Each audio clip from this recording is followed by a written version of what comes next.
আসসালামু আলাইকুম। এটিএন বাংলার সংবাদে সবাইকে স্বাগত জানাচ্ছে অনামিকা হাসান পুনম।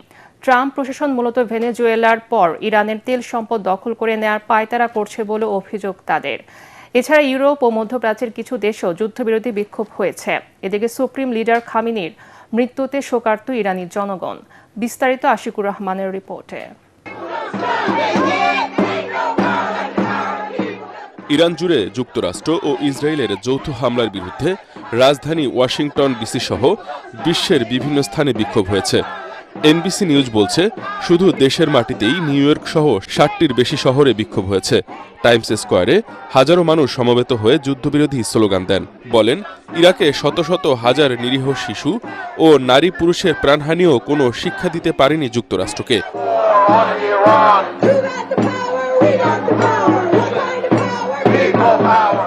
এবার ইরানকে বেছে নেওয়া হয়েছে ধ্বংসের জন্য। বিক্ষুব্ধরা দাবি করেন, তেহরানে নয়, ওয়াশিংটনের প্রশাসনের পরিবর্তন প্রয়োজন।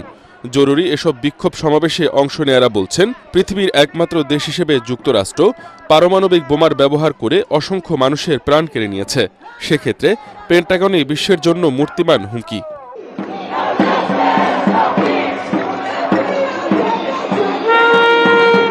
ট্রাম্প প্রশাসন মূলত ভেনেজুয়েলার পর ইরানের তেল সম্পদ দখল করে নেয়ার পায়তারা করছে বলেও অভিযোগ তাদের। প্রেসিডেন্টের বাসভবন হোয়াইট হাউসের বাইরে শত শত মানুষ জড়ো হয়ে বিক্ষোভ করেন।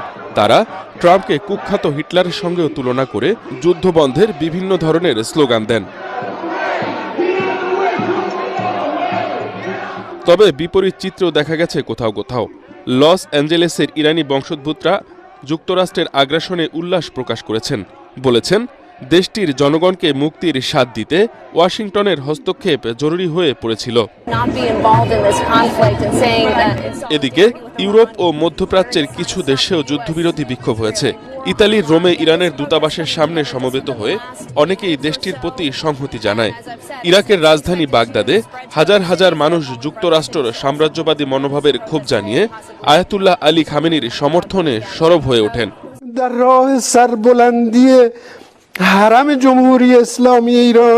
এদিকে ইরানের সর্বোচ্চ নেতা আয়াতুল্লাহ আলী খামেনি নিহত হওয়ার পর দেশটিতে শোকের ছায়া নেমে এসেছে। তার মৃত্যুর খবর ছড়িয়ে পড়ার পরপরই রাজধানী তেহরান সহ দেশটির প্রধান শহরগুলোর রাস্তায় মানুষের ঢল নামে। আল জাজিরা জানিয়েছে, প্রিয় নেতার মৃত্যুতে শোকাতুর জনতা রাজপথে জমায়েত হচ্ছেন, কান্নায় ভেঙে পড়ছেন তারা।